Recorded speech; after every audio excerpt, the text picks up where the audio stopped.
Hello everyone, कैसे हैं आप लोग। आप देख रहे हैं लॉरियल और आज हम बात करने वाले हैं क्राइम और ऑफेंसेस के बारे में। So without any further delay let's start with the video. What is a crime. तो पहले अपन क्राइम के बारे में बात करते हैं। क्राइम तीन तरीके से डिफाइन हो सकता है।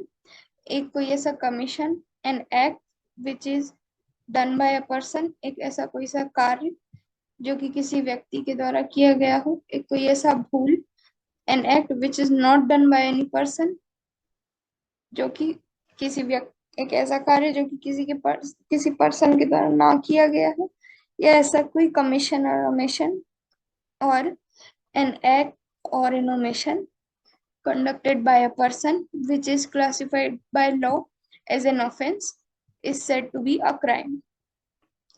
Same goes with offence. एक ऐसा कोई कमीशन और एक ऐसा कोई ओमिशन, या फिर ऐसा कोई कमीशन या ओमिशन, ऐसा कोई कार्य या भूल जो कि विधि के द्वारा नहीं है तो प्रोहिबिटेड बाय लॉ हो, उसे हम ऑफेंस कहते हैं। इनके बीच का एक छोटा सा अंतर है, वो हम आगे चल के पढ़ेंगे। Main elements of crime and offence. Commission और ओमिशन, या फिर ऐसा कोई कार्य या ओमिशन जो कि विधि के द्वारा निहित किया गया हो, उसको कमीशन और उसको हम क्राइम और ऑफेंस कह सकते हैं। तो इसका एग्जाम्पल अब लेके चलते हैं। कमीशन का एग्जाम्पल होगा कि आपको बोला जाता है कि आप गवर्नमेंट ऑफिसर्स को ब्राइब नहीं कर सकते अपने कोई से भी काम करने के लिए। यदि आप ब्राइब करते हैं तो आप एक क्राइम कमिट कर रहे हैं। तो यदि कोई व्यक्ति वो काम करता है, ये ब्राइब देता है किसी व्यक्ति को, ब्राइब देता है किसी गवर्नमेंट ऑफिसर को, तो वो एक ऐसा कार्य कर रहा है जो कि पाप है या फिर दंडनीय है, तो हम उसे क्राइम कह सकते हैं। कोई ऐसा भूल, यदि आपका एक बच्चा है, आपको उस बच्चे का देख रेख करना रहता है, और आप उसके माता पिता हैं, और किसी रीजन वश आप उसको खाना नहीं दे रहे हैं जिसके कारण वो मर जाता है। नेचुरल गार्जियन होते हैं माँ बाप बच्चों के, तो फिर उन माँ बाप की ड्यूटी होती है कि वो उनको, जब तक वो मेजर नहीं हो जाए, उनको खाना पीना दे, उनका पालन पोषण करें। यदि आप नॉर्मल नहीं, ये नॉर्मल नीड्स उनकी नहीं फुलफिल करते जिनके कारण उनको हार्म होता है, तो फिर ये चीज को क्राइम या ऑफेंस में कंसिडर कर सकते हैं। Act that is contrary to law, जैसे एग्जांपल में आप देते हैं कि आपको मोरली भी किसी का हत्या करना रॉन्ग होता है, और प्रिस्क्राइब बाय लॉ, लॉ में भी कहा गया है कि आप किसी की हत्या नहीं कर सकते हैं, तो फिर हम उसको एक क्राइम और ऑफेंस कह सकते हैं, जो कि विधि के द्वारा कहा गया है कि आपको नहीं करना है और फिर भी आपने कर दिया, तो फिर ये एग्जाम्पल हो सकता है। Act only which only harms a person but also harm other people of the society। एक ऐसा कोई कार्य जो कि इन एक व्यक्ति को तो, व्यक्ति विशेष को तो परेशान करता ही है, व्यक्ति विशेष को तो हानि पहुंचाता ही है, लेकिन वो एक समुदाय को भी हानि पहुंचाता है, उसको हम क्राइम की कैटेगरी में लेते हैं। क्राइम एंड ऑफेंस, इसके बीच में हम एक चेन बना के चलेंगे। क्राइम क्या होते हैं और ऑफेंसेस क्या होते हैं, इसका डिफरेंस हम देखेंगे। ऑफेंसेस वो होते हैं जो कि विधि के द्वारा बताए जाते हैं कि ये कार्य जो है ये ऑफेंस हो सकता है। क्राइम जो होता है वो विधि के द्वारा भी बताया जाता है और मॉरली भी रॉन्ग है। तो क्राइम अगर धरती है तो ऑफेंस पानी है।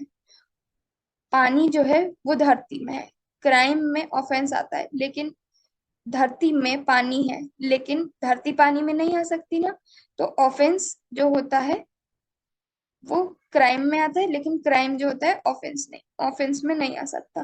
क्राइम को ऑफेंस बोल सकते लेकिन ऑफेंस को क्राइम नहीं बोल सकते। जैसे एग्जांपल के तौर पे ए है और बी है।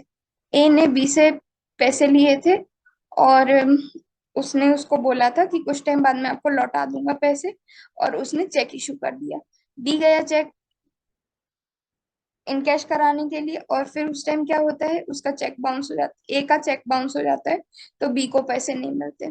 तो ये वाले केस में क्या होगा कि मतलब ए और बी के बीच बीच में केस लिखाएगा, प्रकरण लिखाया जाएगा, और ये जो है चेक बाउंस है 138 एनआई एक्ट के अंडर में।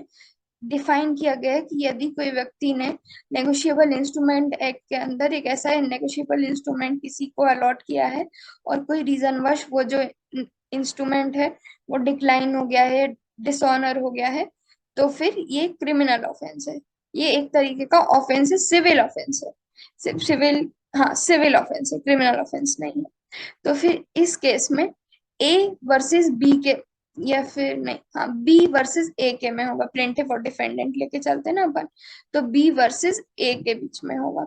इधर पे बी जो होगा अपने आप को डिफेंड कर, ए जो होगा अपने आप को डिफेंड करेगा कि मेरे अकाउंट में पैसे थे या फिर कोई रीजन के कारण मेरा पैसा नहीं कर, मेरे अकाउंट से पैसे नहीं कट पाए।